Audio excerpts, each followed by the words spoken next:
kita tengah buat meeting. Kan meeting kita nak buat minute of meeting kan. So kadang memang tu pun struggle juga kan. Kita nak lama tu boleh dapat. Jadi sebenarnya kita boleh record video masa kita buat meeting tu, kita at least boleh record video ataupun record audio, promptkan dekat AI. Upload audio, lepas tu kita minta dia buatkan summary daripada meeting audio tadi tu. So memang dia akan buat.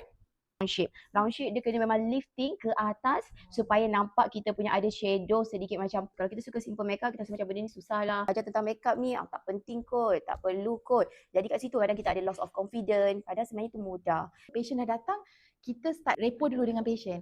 Bukan straight away datang duduk tengok gigi terus kan. Jadi kita macam build rapport dulu dengan patient, tanya dah makan ke, puan daripada mana kan.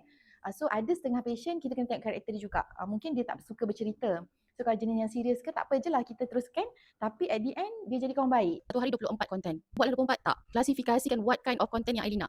Kita sebagai business owner, kita kena tahu konten macam mana kita nak orang tu portray dekat kita punya TikTok, IG ataupun media sosial lah. Kita tak boleh macam kita hiring dia, lepas tu okay, kau kan konten kata, kau buat je lah. Tak boleh. Kita budak konten ni, dia tak boleh kita fixkan satu tu je. Dia boring. Budak-budak kreatif ni, dia kita tak boleh, dia kena fleksibel, dia tak boleh duduk dekat meja je. Yang penting kerja jalan kan Rahim. Iaitu sifat wanita yang kita kena alihkan kasih sayang tu dekat anak-anak. Which is 0 sampai, that's why fasa 0 sampai 7 tu sangat penting. Memori kita sangat kuat pada fasa masa kita kecil tu. Dan nak diorang ingat kita ni watak kita yang macam mana. Kita nak tinggalkan memori yang macam mana.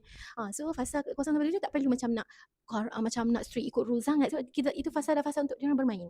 Fasa kita dengan diorang, tunjukkan kasih sayang. Sebab sebelum kita tackle sini, kita kena ambil hati dulu. Bagi dia trust, main je lah, main dengan dia. Buka kedai ni rasa lagi rapat dengan pelanggan. Sebab apa tau? Suasana di vibe kampung, balik kampung, rumah datuk nenek tu merapat kasih rahim anak dengan mak. Anak sibuk ni kat KL kan, susah nak balik kampung. Tapi berkumpul dekat Saleh Power tu, makan kat Bersila, makan tu pinggan kangkung tu. Bila kita cipta kenangan semua tu kan, zaman yang Gen Z tak rasa, tiba mak ayah datang, mak ayah dia tu rasa macam mana mak dia zaman kecil-kecil dulu. Masak kayu api, air kayu api tu mak saya tengok. Macam ni lah mak dulu. Bila mak tu share macam tu, kita orang tak pernah, memang tak pernah. Ini zaman mak susah dulu. Zaman sekarang mak beli Azul. Zaman dulu mak dia nak buatkan air kopi tu, kena cari kayu api dulu. Mesej yang kita sampai tu sangat banyak, tahu tak? Pecahkan tahunan, bulanan, mingguan dan harian. Kita pecahkan 5 ni. Tolong, ini betul-betul direction kita nak achieve apa, syurga kan. Tapi kita fokus kat tahun tu. Kau penting ni, kalau tak ada salah satu kita tinggal ni, hidup tak komplit. Spiritual, kesihatan, career, business kita, diri sendiri dan family.